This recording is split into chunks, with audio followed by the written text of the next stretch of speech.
Hey Definers, this is Keaton, the audio engineer here at Sustainability Defined. Believe it or not, this isn't my full-time job. I'm also the founder of Audio Snack, a Detroit-based custom music house specializing in professional, made-to-order music at affordable prices.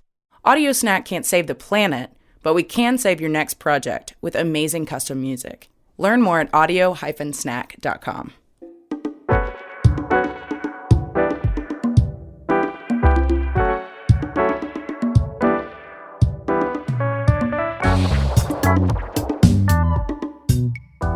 All right, welcome to Sustainability Defined, where we are here defining sustainability one concept and one bad joke at a time. Jay, today we're talking about sustainable landscaping. I haven't done much gardening and landscaping in my day. What about you? You know, Scott, I have a little yard now, so I can directly relate to some of the things that we're going to talk about coming up here. But, Scott, this is episode 60. This is like a milestone episode. I mean, I have to ask what you would want to be doing on your 60th birthday as a way to equate this. I mean, hopefully I'm retired and taking care of my garden. And he perfectly sets us up for the outline. Fantastic. Which looks like what, Scott? All right, Jay. So here's what we're going to do. First, what do we mean by sustainable landscaping? Then, what is the impact of landscaping on our environment? Third, how can we bring about more sustainable landscapes at scale? Who are the leaders in sustainable landscaping? Then, how can listeners landscape in a way that minimizes the impact on the environment? And last, Jay, we've got our expert guest, Dr. Sharon Hall, professor at Arizona State University, which is really a big-time leader in sustainability, so it's good we're having someone from ASU. Certainly. All right, Jay, what do we mean by sustainable landscaping? Let's start there. So, Scott, in the textbook called Sustainable Landscaping, Practices and Principles, it refers to this idea of sustainable landscaping as the problems of environmental harm caused by human practices in the process of constructing, implementing, and managing our residential and commercial landscapes. So, sustainable practices in landscaping are those practices which attempt to minimize or eliminate harm to our environment. Examples include water conservation, preventing erosion and soil degradation, minimizing air, soil, and water pollution, and reducing greenhouse gas emissions. We're going to get into a lot of these techniques here in just a bit. The textbook notes that the earliest papers in academic horticultural literature exploring how sustainability applies to horticulture and landscaping was just in the early 1990s. So, Scott, to me, that kind of sounded more recent than I would have thought. I maybe thought it would have gotten started earlier, but yeah, you and I are older than sustainable landscaping. Wow, certainly one way to put it. At least we're going to talk about indigenous peoples a little later and what they did, but right, important clarification. Mm-hmm. Quick though, another definition of sustainable landscaping that we saw is that in contrast to traditional landscape practices that highlight ornamental value, sustainable landscaping is driven by mindful choices of design, plant selection, and gardening practices to maximize the value to the environment. All right, so that's a little bit of the how and what with sustainable landscaping, but what about the where? So we're going to go pretty broad with this. We're including areas such as the grass in front of your house, the manicured gardens outside a corporate office, city parks, nature preserves, and the managed or not so managed land in the median of streets. So no doubt, these landscaped areas, they provide us with benefits, places to relax and to recreate, mental health respites with their aesthetic beauty, and also habitat for various organisms. But there are times where the practices we use to maintain these manicured landscapes have deleterious impacts on the environment. So let's talk about some of these impacts, Jay. What are they? So, Scott, before we do that, let's talk about the scale here, which you just started kind of getting into. Yeah. So, grass, right? We think landscaping, we think grass. Grass, turns out, is the largest irrigated crop in the United States. So if we're just talking your typical lawn grass, about 2% of land in the United States is covered with it. That's compared to 1.3% of land that's paved, which is kind of wild. Both those numbers. To think about that, right? Yeah. Yeah, you know, in your head, I feel like I would think, well, seems like there'd be way more pavement than grass, but alas, I am wrong. Another thing to note, there are more than 10,000 grasses in the world. The most popular grasses used on lawns tend to fall into two categories. One is warm season grasses that grow well in warmer climates, like Bermuda grass. And then there's cold season grasses that grow well where there are cold winters and varied temperatures, like Kentucky bluegrass. I would like to listen to some bluegrass music while sitting in Kentucky bluegrass. Wow, that's a 60th birthday, Scott. Yeah, there you go. All right. So there's an estimated 40 to 50 million acres of lawn in the United States. 40% is residential lawns, 20% lines roadsides, and about 3% is on golf courses. The remaining turf accounts for public parks, fields, and other green areas. That total lawn area is about 3 times the size of New Jersey, and Americans spend about $60 billion a year on the turfgrass industry, which is lawn supplies and services on sports fields, commercial properties, private lawns, etc. Scott, the party facts in this episode just keep coming. Yeah. You know what I mean? Definers, buckle up. So, anyways, Scott, what you're referencing is especially crazy to wrap your head around, considering that what we think of as the lawnscape, or this conception we have of lawns outside of typically suburban homes, didn't really grow or even come into place until suburbanization after World War II. So it's really not that old. Yeah. And note that we're really not here just talking about the grass outside your house. One estimate is that there's 17 million acres of roadside vegetation. Think medians, grass along roads that's not on private property, etc. So the impacts of making our landscape look perfectly manicured and green all add up. Let's digest this across a couple different areas. All right, Jay, so we've got the scale. Now let's talk about the impacts. So carbon dioxide. With carbon dioxide, let's first talk about fertilizer. So fertilizer helps increase agricultural output, but that fertilizer comes at the cost of greenhouse gas emissions. So first, let's talk about the carbon that comes from the manufacture of synthetic fertilizers.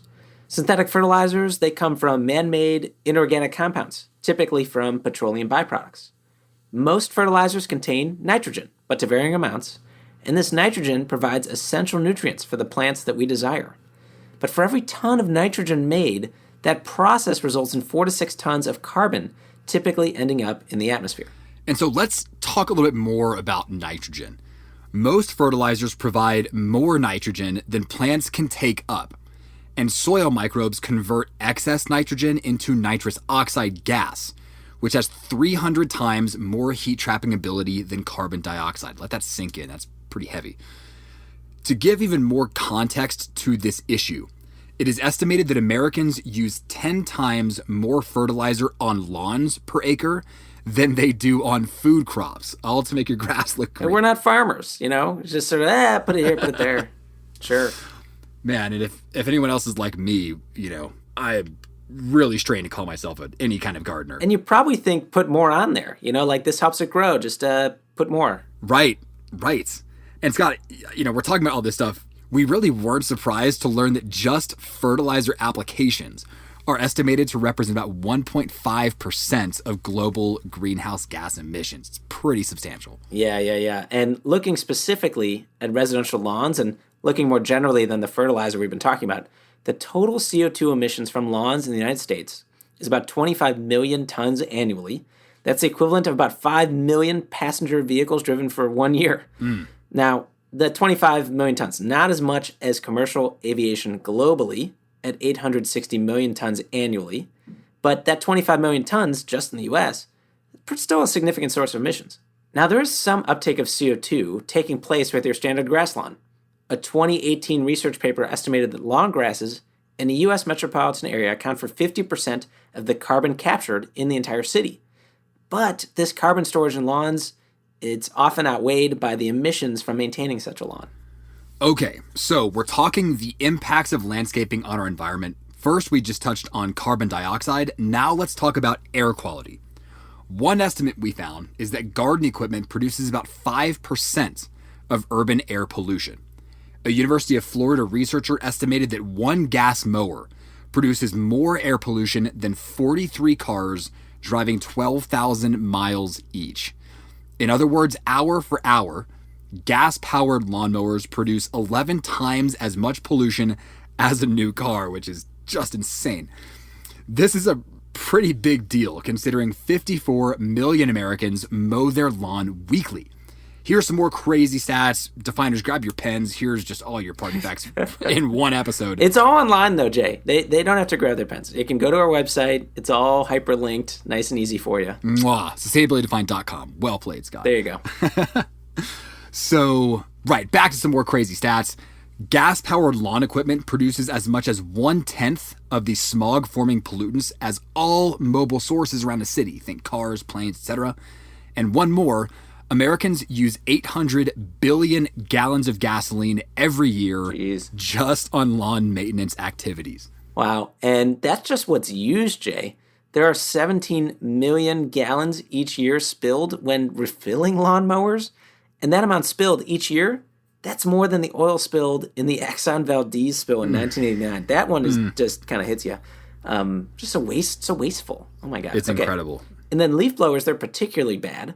The amount of carbon monoxide emitted from a typical backpack leaf blower for just 1 hour is equal to the carbon monoxide coming from the tailpipe of a current automobile operating for over 8 hours. And it's even worse for other pollutants.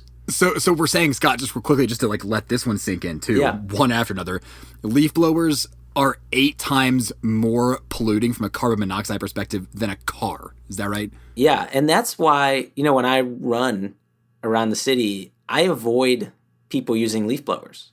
Like, I don't want to breathe in that air, and I feel bad for the people that have to operate these things. Yeah, it never even occurred to me, but you're very right. Yeah, and then it's not just the pollutants. Like, these things are really noisy. Some places have actually banned leaf blowers or restricted their hours. Whew. Okay, that's air quality. Yeah. Third up, we're going to talk about water use and management when it comes to landscaping impacts on our environment.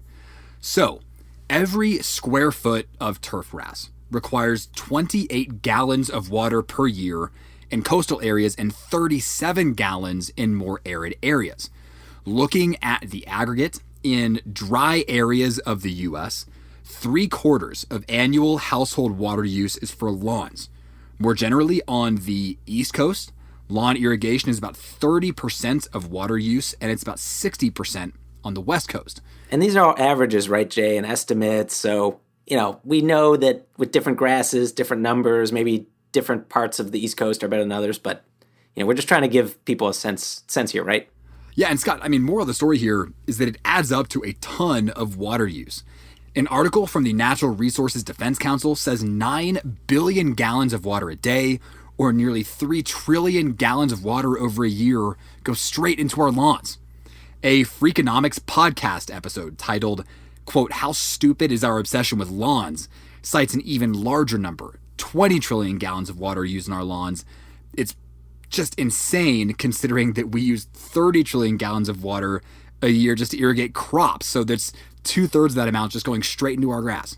And Jay, I think you've listened to this podcast episode too, right? Like, that Freakonomics episode was part of why, when I heard it, like a couple years ago now, I think, I was like, we got to do this at some point. So Totally. Yeah. Totally. Okay. And it's not just water use, as landscaping also impacts how well the land itself manages water. If someone chooses shallow-rooted turf grasses, it will result in much more runoff compared to something like native prairie grasses. Many native prairie grasses have deep root systems, some over 10 feet long, and those root systems, they help open spaces in the soil for that water to go, so that more of it can go into the ground rather than becoming runoff. All right, so we've done carbon dioxide, air quality, water use and management. Let's do pesticide use really quick. Homeowners use up to 10 times more chemical pesticides per acre on their lawns than farmers use on crops. We also apply about 70 million pounds of pesticides each year to our lawns. So these pesticides, they have their purpose, but it's showing you, Jay, that just kind of like we were talking about fertilizer, I think people think, well, I need to kill the things and let's just use more, but they're not thinking about the ramifications. Right. Let's just err on the safe side. Just spray it more and, maybe that'll achieve the intended outcome. Not, oftentimes not really even being aware of what else is happening, right? So, Scott, you just mentioned pesticides and fertilizers. Let's touch a little bit more on the fertilizer angle here. Yeah. So, of course, pesticides help kill the things that we don't want in our landscapes, and the fertilizers, on the other hand, help us grow the things we do want.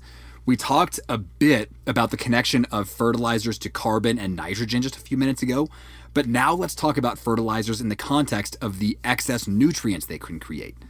According to the U.S. Environmental Protection Agency, 40 to 60% of fertilizer applied to lawns ends up in surface and groundwater, contaminating them with excess nutrients. These excess nutrients lead to algal blooms, low dissolved oxygen, and impaired ecological health in our rivers, lakes, ponds, and coastal waters. So what happens here is something called eutrophication, where the nutrients create algal blooms that choke off sunlight and reduce the dissolved oxygen in the water. This can create massive dead zones. One estimate is that eutrophication costs the U.S. $2.2 billion a year in damage. Yeah, pretty nuts. Now let's talk about waste, Jay. So according to the US EPA, most yard trimmings, so think of grass, leaves, tree, and brush trimmings from residential, institutional, and commercial sources, most of them were composted in 2018. That's good. But still, about 10.5 million pounds of it was sent to landfill, which is 7.2% of all municipal solid waste that went to landfill. It's quite wasteful, considering they'll now break down in an anaerobic environment, meaning without oxygen, and turn into methane, a potent greenhouse gas, when they could have been composted or simply left alone on a lawn. In fact, if these yard clippings were left to decompose on lawns, 16.7 million tons of carbon would go back into the soil rather than contributing to our CO2 emissions. We'll talk more about grass cycling in just a bit. Okay, and lastly, under landscaping's impact on the environment, we have the topic of biodiversity. So these monoculture lawns we're talking about that have really just, one type of grass support very few species. Some even call them biological deserts, which is not very helpful for the pollinators we depend on. Side note, for more on pollinators, check out episode 53. Note that most people don't perfectly maintain lawns to be monocultures, even if they're trying to grow one kind of grass. So there can actually be more species in lawns than one might think. But generally, folks have called this urban homogenization, which can be defined as the increasing similarity of species composition due to the local disappearance of native species and the increase of common widespread alien species due to urban development. The result is that one study found a Phoenix suburban lawn is more ecologically similar to a Baltimore yard than it is to neighboring Sonoran desert ecosystems. We're going to hear more about homogenization coming up in our expert interview. Okay, so hopefully, Jay, we've got the listeners convinced that you do sustainable landscaping wrong, we can have some serious impacts. And so how can we bring about more sustainable landscapes at scale? Well, there is such a thing as a grass-free lawn. You can use only low-growing plants that create the same effect as a lawn, and you can still walk on it. There's also something called the no-mow movement, where people have yards that fall into one of four categories. One is naturalized or unmowed turf grass that is left to grow wild. Another is low-growing turf grasses that require little grooming. Most of these are a blend of what's called fescues, a cool season grass. Third category in the no-mow movement is native or naturalized landscapes, where turf is replaced with native plants as well as non-invasive, climate-friendly ones that can thrive in local conditions. And last is yards where edible plants, vegetables, and fruit-bearing trees and shrubs replace a portion of the turf. Now, a cool stat with growing your own food, the National Gardening Association says that 1 in 3 families grow some portion of the food they consume. Very cool. Scott, are you one of those 3 families? I'm growing up, yes, kind of. My mom, I think, planted tomatoes and whatnot, but there wasn't a whole lot of stuff. Okay. You? No, but Anna's dad grows a pretty mean garden. He grows some rhubarb that he turns into some jam, which is just killer. I'll have to ask him when I see him at the wedding. You cannot wait. I know you can't either. All right, so we're talking about how we can bring about more sustainable landscapes at scale. Of course, one tool here is policy. So under this idea of policy, we can create incentives to transition to more sustainable landscaping. For example, California launched a turf replacement initiative that offers rebates of up to $500 per yard for homeowners who convert turf lawns to native, drought-resistant xeriscaping. Xeriscaping is a style of landscape design requiring little or no irrigation or other maintenance, oftentimes used in arid regions. It's cool to see it here around Denver. Yeah. In Los Angeles, they paid residents to install rain barrels to capture water for their lawns and then paid them to replace their lawns with drought-tolerant plants.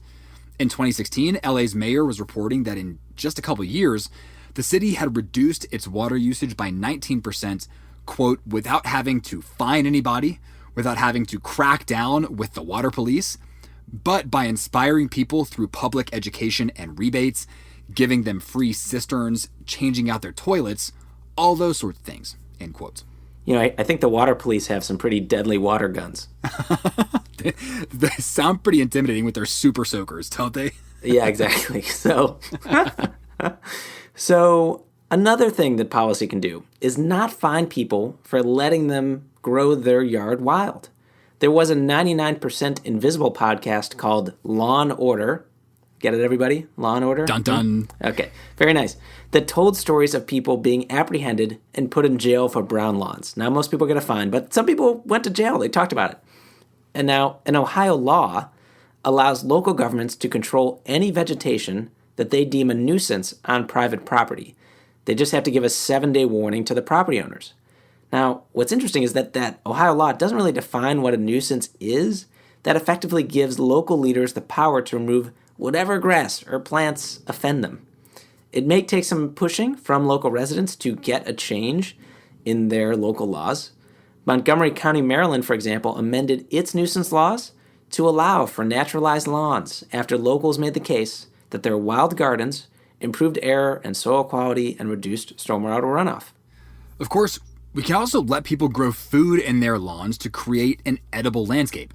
Yes, our dear definers, in most places you cannot just grow food in your front yard. I thought this was America, Jay. Right? And somehow we're finding we can't even grow food in our front yard. No. Turns out the city of Orlando was one of the very first cities to allow for front yard farming. It now allows for 60% of a front yard and 100% of a backyard to be edible. I do want to meet the people that have a backyard that is 100% edible. I'm envisioning, Scott, Charlie and the Chocolate Factory, where you walk into the factory and like literally everything's edible. Yes. I'm probably not going to suggest anybody go out and eat dirt, but I guess, my dog does. Maybe you can too. So Judy approved. Judy approved. So still under this idea of policy, we have to note that the government controls a lot of lawn, including the around 17 million acres of roadside vegetation we mentioned at the top of this intro. One argument is that we can't go no-mo on all of this land. Can't go no-mo on that land because then the invasive species will just move right in. But one researcher examined what happened when Rhode Island went from regular mowing of its roadside vegetation to low-mo and no-mo.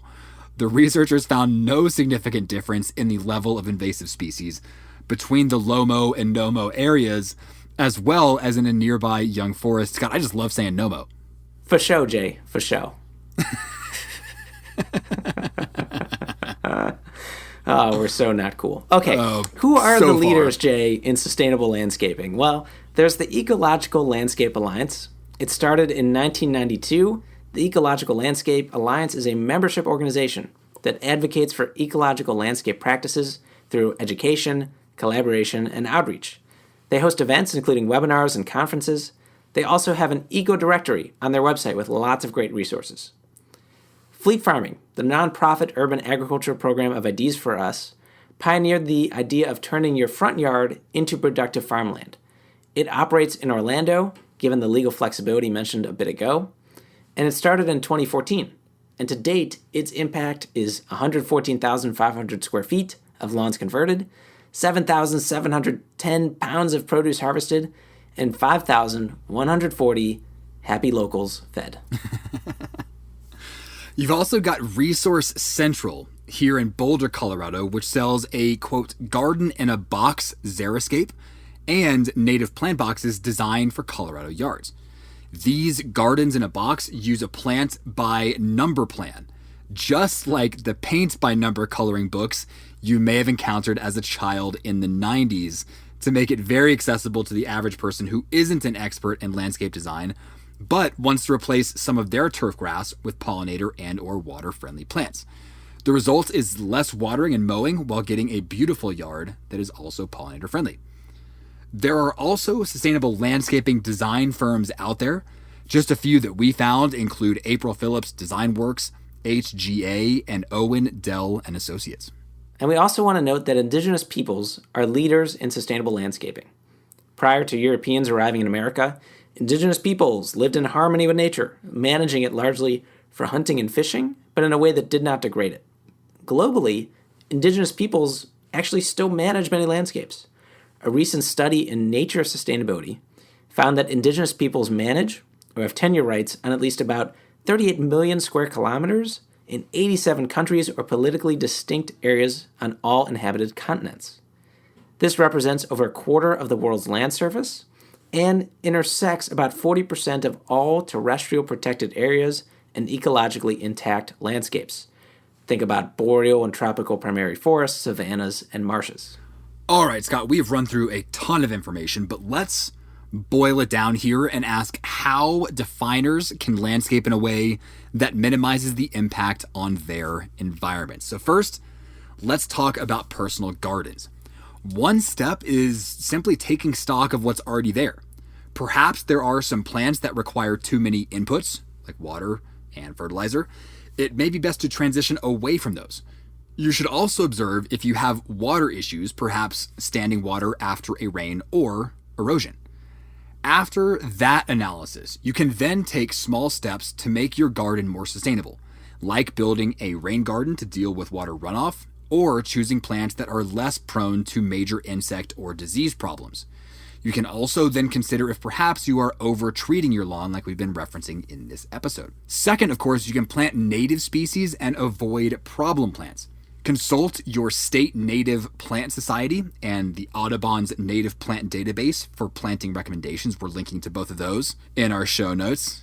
One cool local program is DC's River Smart program called Bayscaping.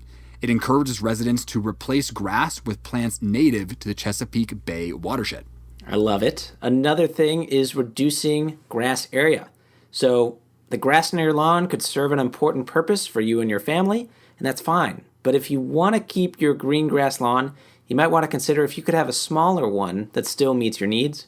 And remember that through the early 20th century, most Americans didn't have front yards. There's peer pressure today to keep a green grass lawn. Some places even require it, but we encourage you to try to get past that if you can. Another thing you can do is grass cycle. Leave your grass clippings in your lawn to return the nutrients back to the soil. You don't have to bag it and dispose of the clippings if you do that, and that means less work for you and reduces what ends up in landfills. Now back to that peer pressure. It can work the other way too, encouraging sustainable landscaping.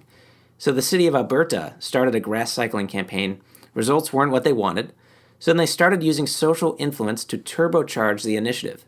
Messages were left on residents' doors, things like, your neighbors are grass cycling, you can too. Within 2 weeks, this simple intervention resulted in almost twice as much residential grass cycling as did the control condition. And Scott, I will say, and I will pat myself on the back for this, okay. I grass cycle here. Oh. And I have to admit that it is like the ultimate lazy person's way to mow your lawn, right? Where it's like, you just, I've got one of these manual mowers we'll talk about in a second, but I mean, you just push it over and just keep on rolling. There's like no stopping to bag it and then reattach the bag to the mower. And I just feel like it's just, no stopping. You just do it, you get it done, you leave it, and next thing you know, you're doing something more beneficial for your lawn. It's kind of like this nice little win-win, which I know we love so much. How long does it stay there? How long does it take for it to do its thing? I can't say I've studied it that closely, but if you were to ask me if it's noticeable, the answer is an easy no. Okay. It kind of falls between the blades of your grass, and like you just don't see it, which is like another nice kind of benefit. Okay. So, all right, we're talking grass cycling. We're also talking the tools you use to grass cycle. You can consider using electric or manual tools rather than the gas-powered ones we talked about at the top of this intro, which are just ridiculously pollutive. Yeah.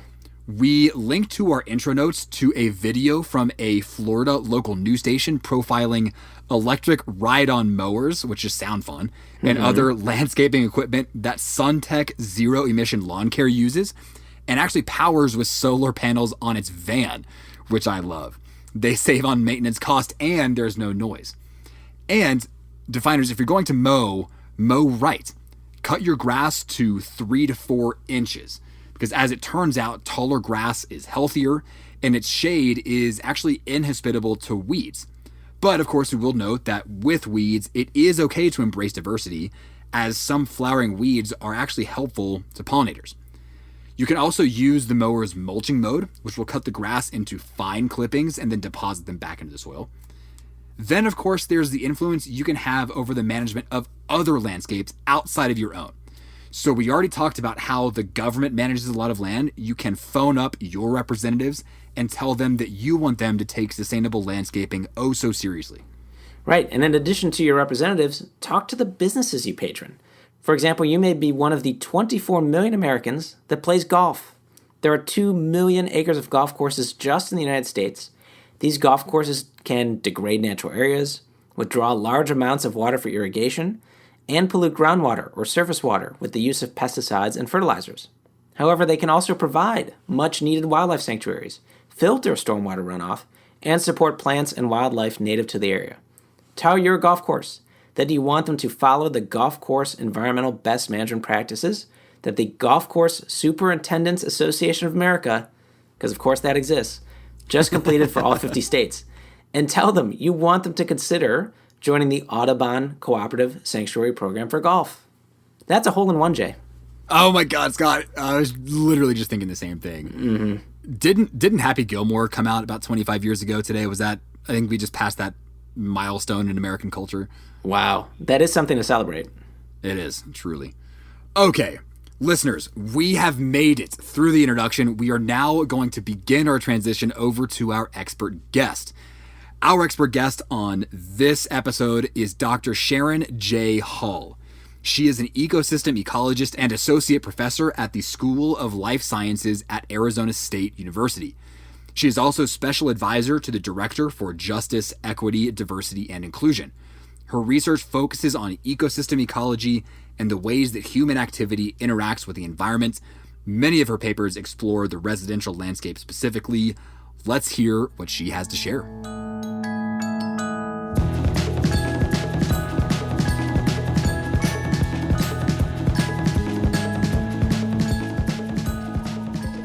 Are you tired of wasting countless hours searching for the perfect music for your project and settling on something that's just not quite right? Let Audio Snack's team of songwriters and producers bring your vision to life with custom music at affordable rates. Your work deserves better, and that's why with Audio Snack, you have total control over the sound of your project. We will work directly with you to create music that you can be proud of. Check us out at audio-snack.com. Audio Snack, music so good you'll come back for seconds. All right, welcome everybody to the Sustainable Landscaping interview portion of our episode. We have an exciting guest, Dr. Sharon Hall, Professor of Ecology and Environmental Science and Special Advisor to the Director for Justice, Equity, Diversity, and Inclusion, all at the Arizona State University School of Life Sciences. Sharon is joining us from Durango, Colorado, and we got permission to call you Sharon. I was all good with Dr. Hall, but we'll go with Sharon. So, Sharon, thanks for joining us. Sure. Great to be here. Thanks for inviting me. Of course. So, I guess we'll start with just some background questions. So, Jay and I were saying before, like, what an amazing background here. So, a BS in Biological Sciences from Stanford, Master's in Education from Harvard, PhD at Cal Berkeley. Wow. But we want to know, did you always want to teach? And did you always know you wanted to focus on urban and residential ecosystems rather than looking maybe at nature in the wild? Well, I grew up in Oakland. So are you familiar with Oakland? It's a really urbanized area in the East Bay of California. Mm-hmm. And like many urban kids, I really didn't know much about the environment except that I liked animals. So Fair. So the consequence of that, I didn't do a lot of camping, but I was in my yard a lot outside playing with the other neighborhood kids. So ultimately, I think that not knowing that being an ecologist or an environmental scientist was a thing, I went to college set on becoming a veterinarian because like animals, I love animals. Oh yeah, I went through a vet phase. Everyone goes through a vet phase. Did you? Okay. Oh yeah, Emergency Vets on Animal Planet. I'd watch quite a bit. Right. I mean, we watch these shows and we're like, oh, I want to do that. But I didn't know any environmental scientists or I didn't know an ecologist I didn't know what that was. Mm-hmm. And so it really wasn't until I had the opportunity to start teaching biology in college and it was really connecting with mentors who were environmental scientists that I even thought about going into environmental science as a profession. What's really exciting about doing what I do as an urban ecologist is that we get to connect with people about science that's related to something that really matters to them. And that resonated for me as an urban kid. So I spent the first part of my career in graduate school in these wild landscapes in Hawaii, actually, exploring these really theoretical questions about how ecosystems work, which is really important fundamental science. But my underlying drive has always been to explore the connections that people have to nature. And right now, about 80% of the US population lives in cities. And so the outdoor spaces near our homes and our neighborhoods is really where that connection happens. And that really is what keeps me going on a day-to-day basis. That sounds like a great foundation, great backing that would lead you on the path that you're now on. I'm still tempted to call you Dr. Hall as well, but Sharon, right? And I have a quick question. You guys both went through vet phases. I went through an orthodontist phase. I think that's totally random, but in case any other listeners out there might have as well, great. Anyways, so Sharon, you have a fantastic position at Arizona State, but you're also based in Durango, at least for the moment. But we are curious, as we're starting this conversation, what kind of landscapes you are surrounded by. So just so folks have an idea, when you're looking outside and you're saying, okay, I still live in an urbanized area, even though Durango isn't necessarily a metropolis, but what do you see? Like, what is your immediate connection to nature? Do you have a kind of yard? What type of landscaping is there? And just what do you look at? Yeah, like what choices did you make? This is so timely because right now I am negotiating a relationship with the weeds in my yard because I'm trying to get rid of my grassy lawn. And, we're going to talk a lot about the different sustainability practices that the choices that people are making in their home environments. But right now, one of the things that in the semi-arid West, whether it's Arizona or Colorado or California, what we're looking at is a future of weather extremes. And on our end of the country, it's going to be longer and more sustained droughts. And so the idea of having a turf grass lawn that's not growing things that we can eat, it's hard to stomach, and also takes just a lot of effort to water that lawn and keep the weeds out. It's just a ton of time. And so right at this moment, in fact, I'm coming out of my yard, trying to take out the grass, which is incredibly resilient. It just loves to grow and does really well, which is why we've planted it all across our country. And I'm trying to put in these drought-tolerant plants.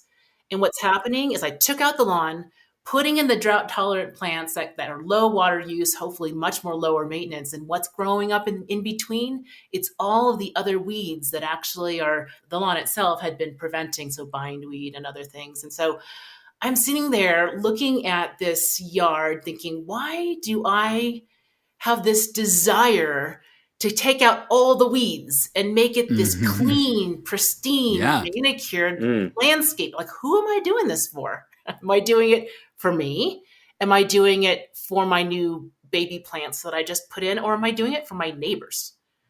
And these are the kinds of questions that I think that if we asked ourselves, we might make different types of choices in our yard. Yeah. Now, the weeds that you're trying to take out, would they mean that the baby plants would go away and you'd just be left with weeds that may or may not be good? Or could the weeds coexist with some of the things the drought-tolerant plants are trying to put in? Yeah, right. And so we think about, like, what is a weed? Isn't that interesting? A weed is any type of thing that we don't want to be there.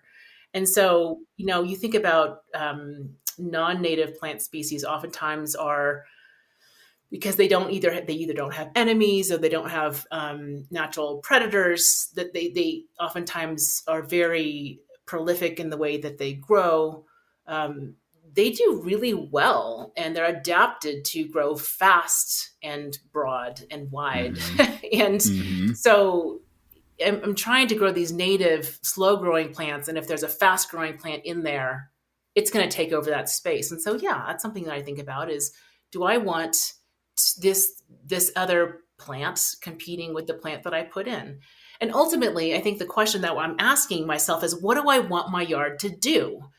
Sharon, I love the way you phrased that when you said there's this ongoing negotiation with you and your lawn, because it is not as if you can just slam a shovel in the ground and say, this lawn shall be perfectly, homogeneous and green and no weeds whatsoever. And all of a sudden, poof, it's there. But I think that idea of how we negotiate with lawns and what, as you're also saying, we want to get out of lawns, we're curious to get that in a little bit more of a historical context. So could you talk to us a little bit about how people over time have landscaped their homes and how that's changed to the point of what we're used to looking around and seeing now? Yeah, I can definitely comment on that. And the arid or the semi-arid Metro Phoenix region is a really great example because it's got this really long, interesting history. Before the Europeans settled the area, the Hocom people lived in what's now central and southern Arizona and northern Mexico for 1,000 years. And their descendants still remain in the Phoenix Valley. And the Hocom civilization was really known for its extensive and large-scale irrigation networks. They're irrigating plants coming from the big perennial rivers that are running through the Phoenix Valley. And interestingly, they're doing the very same things. They're negotiating how to get water to their landscapes. And some of these, most of their landscapes are used to grow food. And then, they're trying to figure out how to keep water on the landscape, how to keep water out of the landscape. They want water to go where they wanted it to go. And so the irrigation canals, we still use some of these irrigation canals in Phoenix today. And for 1,000 years, they lived there, and they also cultivated, or what archaeologists sometimes say, encouraged what we might think of as residential gardens of cholla, agave, mesquite, and these other native fruit-bearing plants. So these are native plants that already live there, and they're encouraging more of them closer to their homes. And so the idea of these sustainable residential landscapes, was that sustainable? I would say yes, that practice was very sustainable because what the encouraging of these fruit-bearing plants, what that's doing is that's working within the constraints and the opportunities of the local environment. The agricultural practices of these communities were suited precisely for the local environment. And the practice lasted and was sustained for a really long time. So isn't that one of the definitions of sustainability? Sure. Absolutely is. Were they in front of I don't know what they were living in, but did they have control over their individual plot of lands? And then they were choosing to grow these fruit-bearing trees, or was it more collectively owned? Yeah. And they collectively chose to do the fruit-bearing trees. That's right. And with these communities, it's more of a collective thing. And also, I don't know if you know cholla, but it drops these thorns. And if you don't have really thick-soled shoes, you're not going to want it right in your front yard. And so, but the idea is that nearby in an area, you can go over and you can encourage, if you take a part of a cholla plant and plant it nearby, you can get these gardens. And I think one of the most interesting things is that this is one of the fundamental things that people do, is that we cultivate and we grow and we care for our landscapes in order to sustain ourselves. That's one of the basic human needs. And so we've been doing this for millennia. And I think what's interesting now is that in modern landscapes in America, in just particular, I'm going to speak to that, is that we've got these landscapes that are not only sustaining what we want in our individual sense, like, a yard where our kids can play in, but in the front yards in particular, we're signaling something about our civic responsibility to our neighbors. And so I think that's an interesting phenomena, is that what are our front yards doing except saying, hey, we are good neighbors, we're maintaining our property values. When you look at the front yards compared to the backyards, they're often quite different.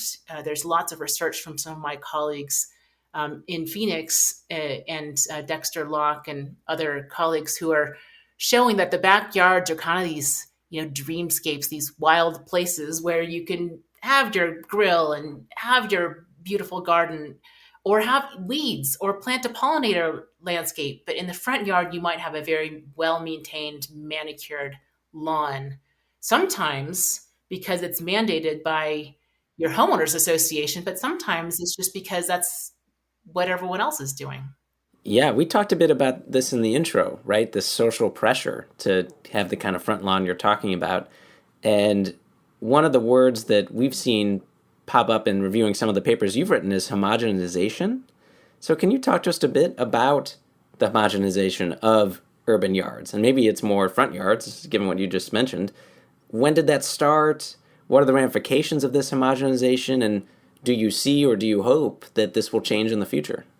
As ecologists, we tend to look around at landscapes and we think, why is this place similar to the other place that I just saw? Or why is it different? Especially when they're far away, probably. Right. And as we've flown around or just, gone and visited different cities, I don't know, have you ever experienced this when you're in an Uber or you're driving around, you're like, and if you've been traveling a lot, you're like, where am I? Well, especially if it's like McDonald's, Walmart, it's not only the landscapes, but the stores and such. It's hard to know where you're at.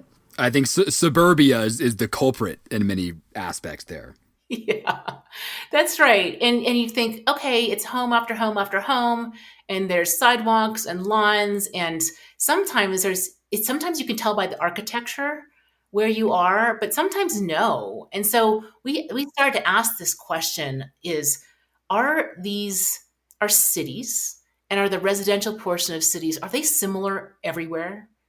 Like, is this just a human thing that you put humans in a new place and they're going to create these landscapes that have these certain elements in them that are characteristic of people, not just, Arizonans or Californians or Virginians, but just people in general. And so we didn't know. And we thought, okay, there's sometimes really distinctive things about our yards, but we had this sense that there was going to be some real similarity. And one example of this, and so just backing up then, we called this homogenization, or sometimes we use the word convergence, that we start with a northern forest or a Great Plains prairie or the mangroves of Miami or the Sonoran Desert of Arizona. These are the landscapes that we started with. Oftentimes they went into agriculture, and then now we've had these landscapes that look really similar to one another. Is it true that the ecological functions and properties of these landscapes are actually similar regardless of where we started? And so we asked that question looking at soils, we're looking at birds and bugs, and even the microclimates around our yards. And so we're asking the question, are cities the newest biome on Earth? Oh, do you have answers yet? I'm so excited. Yeah, we really think that there is a distinctiveness to our American cities that's describable across landscapes, across continents. And that's what's really neat. We've got colleagues in Europe who are doing the very similar things.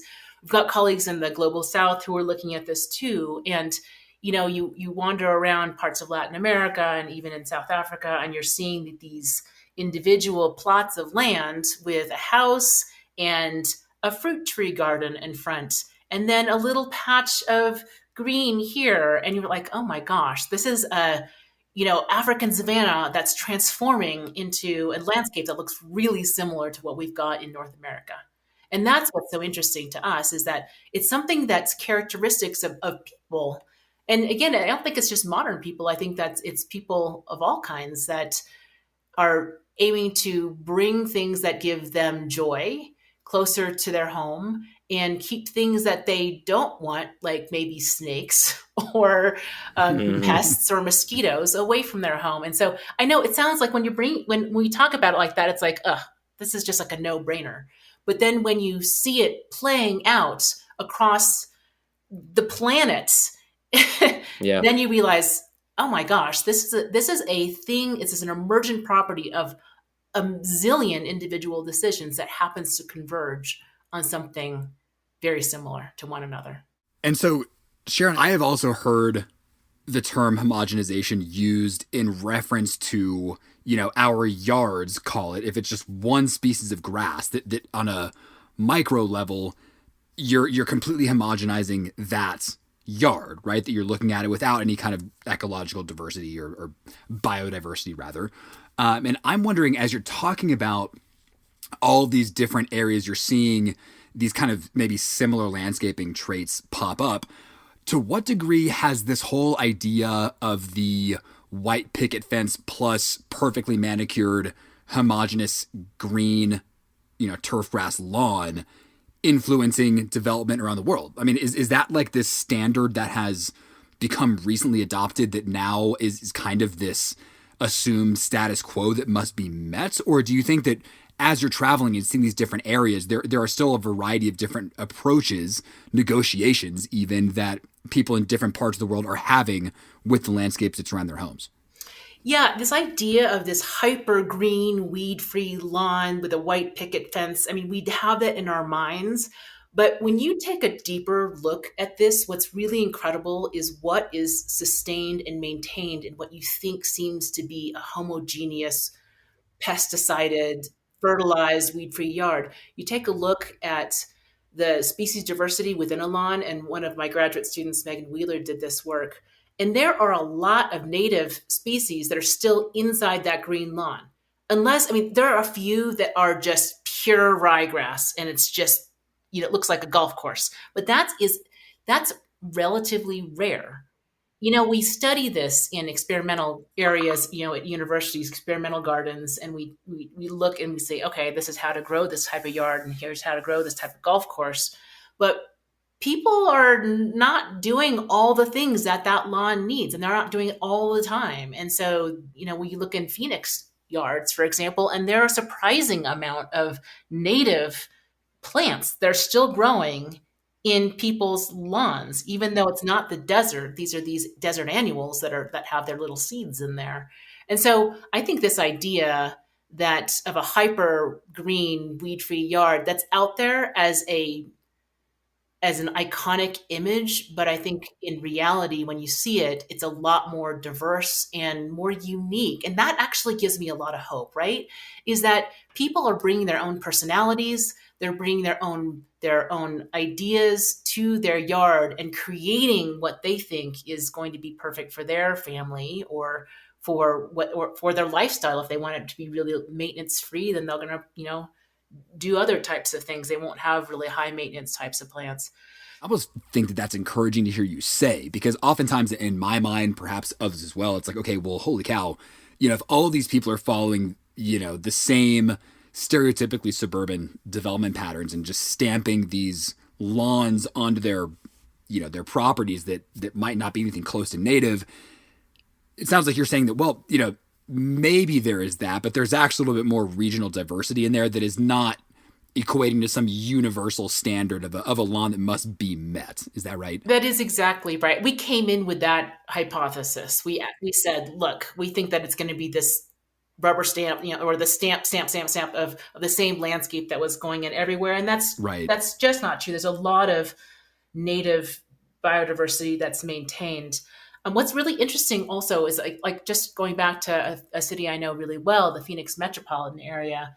The newer developments that are coming in, they're not landscaped with lawn. Oftentimes, they're landscaped in this desert-style landscaping, and especially if it's new housing coming in over native desert, they'll preserve the big saguaro and the iconic plants of the Sonoran Desert in order to bring character to that neighborhood. Because if you think about how to encourage people to landscape in more sustainable ways, well, one way to do that is to really draw on people's pride of their local environment. So one thing that the tourism board in the Arizona region really likes to promote is the fact that we've got these incredible charismatic cacti, these saguaro and these plants, like they're called palo verdes, with this green bark, and it's really stunning. When people come to the Sonoran Desert or to Phoenix, they see these plants and they think, wow, I'm not at home. They get this other sense of being somewhere else that's kind of unique.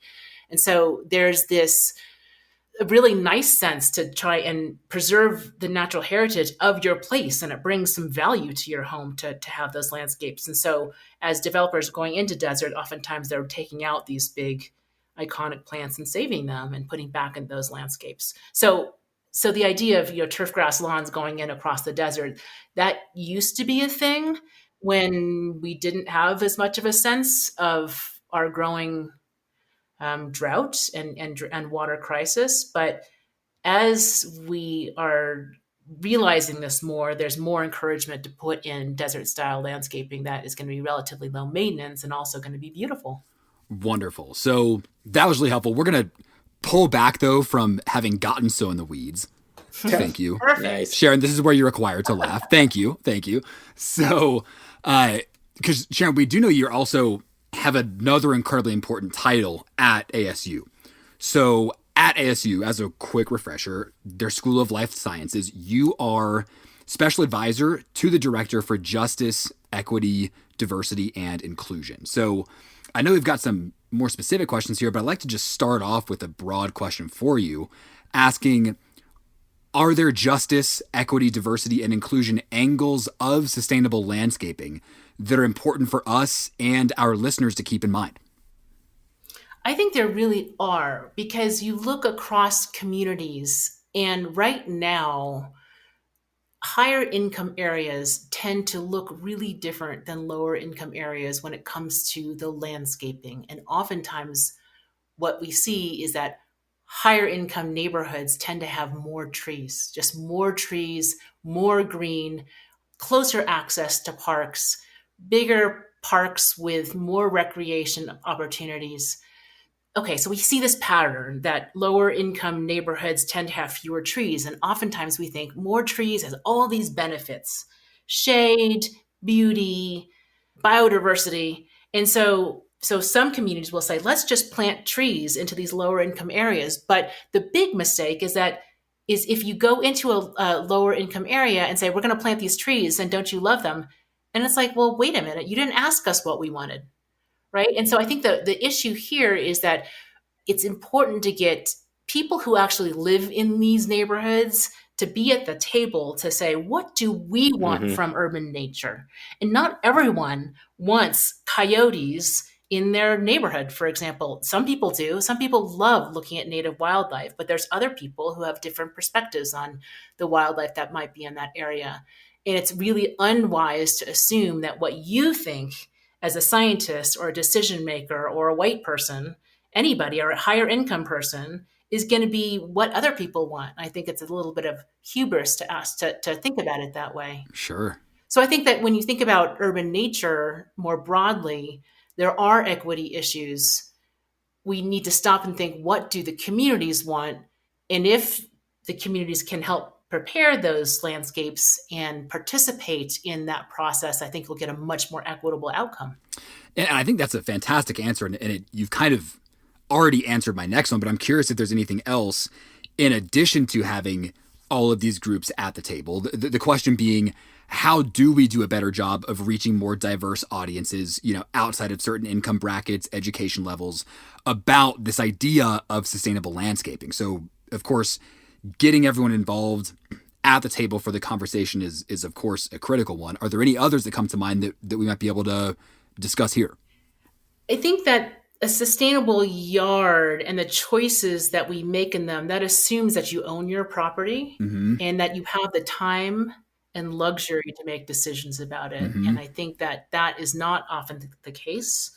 It really came into high relief during COVID when the recommendation was, just get outside into your backyard or just walk to your local park and get your exercise that way. But of course, not everyone had a yard that was safe, or everyone has a space where they can control the landscaping or the amount of trees or anything in their yard. And so one of the interesting things would be to think about people who are developing new housing areas, to think about the choices that they're making about private spaces near those houses and those apartments, how to create those spaces so they're multifunctional, not just about sustainability in terms of the environment, but also what's going to be safe for those children and those families. Right, exactly. Sharon, as we're starting to wrap up our conversation, we know there is obviously a ton that goes into residential landscape decisions.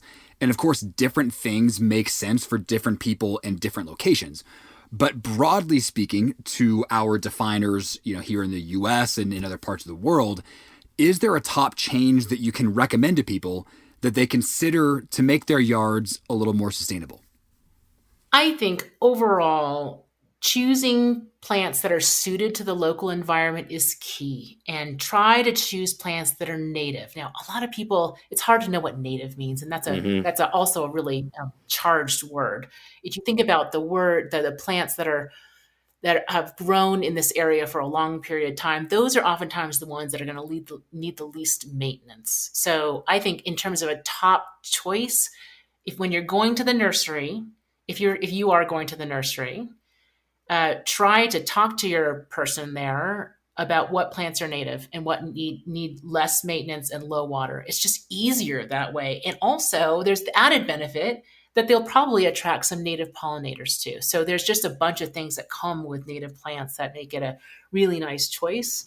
Okay, well, Sharon, we really want to take you to our last question here.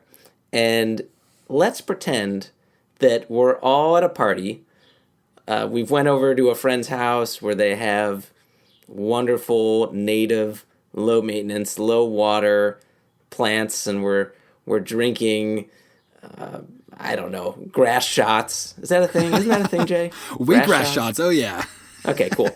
So, but we want to tell the people at the party something about sustainable landscaping. Give them a party fact. One stat that's going to get their attention and cause them to drop their grass shot, God forbid.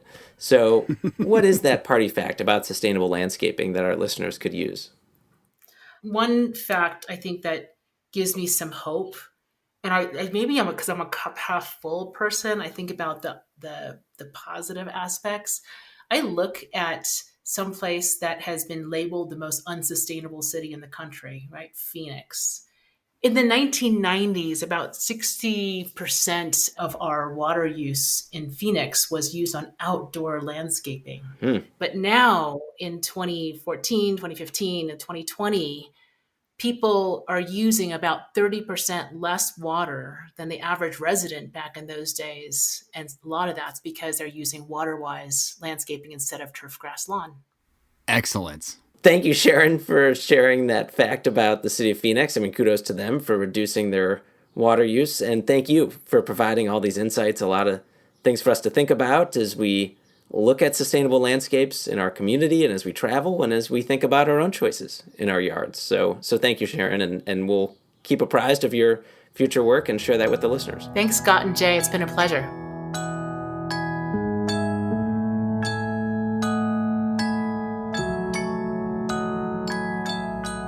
All right, Scott, we are winding up the episode. I would say that we've run out of gas in this episode, but of course, we are not using a gas-powered mower of any sort. We're just going to go no-mo. We've got no-mo for this episode. And I think we've created enough noise.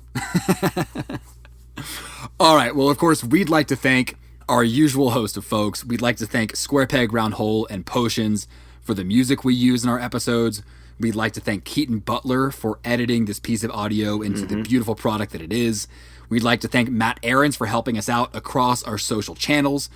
We'd also like to thank Amelia Kovacs, Tessa Rainbolt, and Chris Herr for all helping us out with the fantastic research behind this episode. And we do want to encourage the listeners to please rate, review, subscribe to the podcast on Apple Podcasts. When you do that, it helps people discover the show. But also, Jay, we are going to continue reading at least one of these reviews every episode because they're fun and hopefully as a way to encourage you to write the review. So we got one 3 days ago from when we recorded this, Jay, very fresh.